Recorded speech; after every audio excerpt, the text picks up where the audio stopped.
Let's talk about the balance sheet.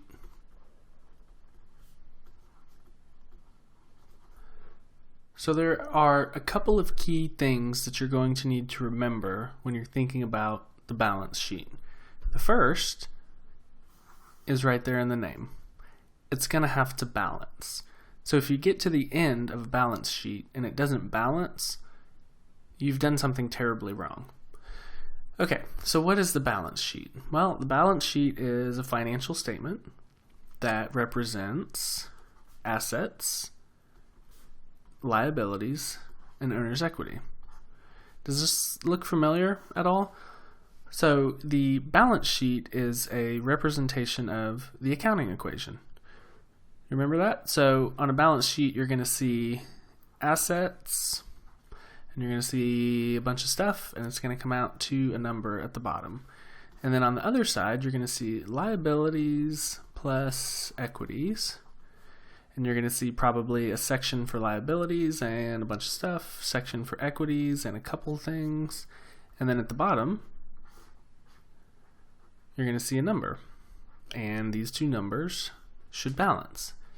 That's why they call it a balance sheet.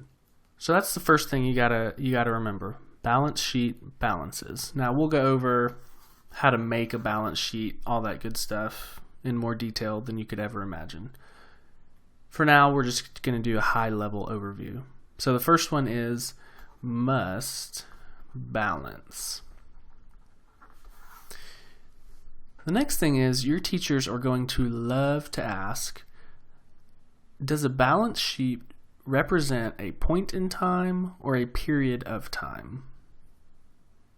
Now, you know I'm against memorizing, always in favor of learning, because it makes it so much easier if you just learn it.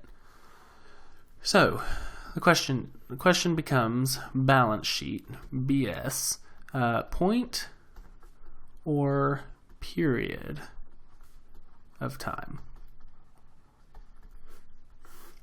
Let's see if we can logic our way into an answer.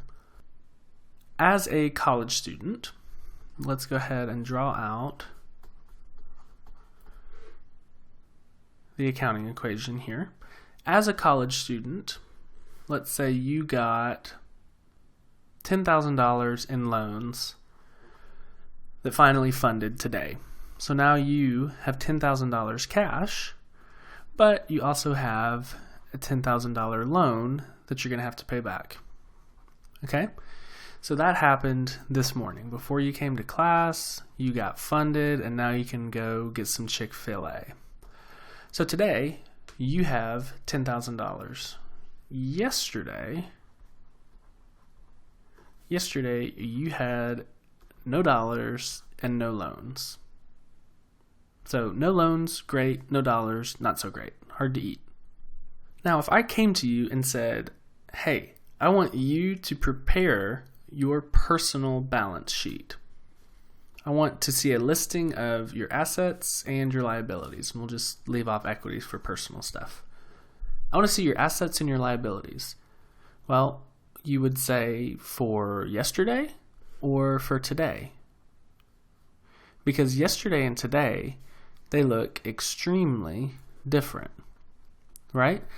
And it's probably going to look different, from before lunch and after lunch, because you're going to have less cash. So if it looks different from yesterday to today, then the balance sheet has to be prepared at a specific point in time. Because a balance sheet of yesterday looks like 0, A balance sheet of today looks like 10,000, 10,000. So when you see a balance sheet, it's always going to have at the very top, let's get rid of all this nonsense. A balance sheet is always going to have at the very top a date, usually end of the year. Because what this date is telling you is that at this point in time, at the end of this day, right here, here's what we had in assets, here's what we had in liability, here's what we had in equity. Because you know that yesterday it was different, and a couple weeks ago it was different, and a couple months ago it was different. So the question, is the balance sheet a point in time or a period of time statement? Well, it's definitely a point in time statement because things change day to day.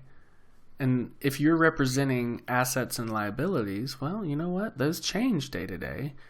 So you need to know, well, what day do you want the balance sheet for?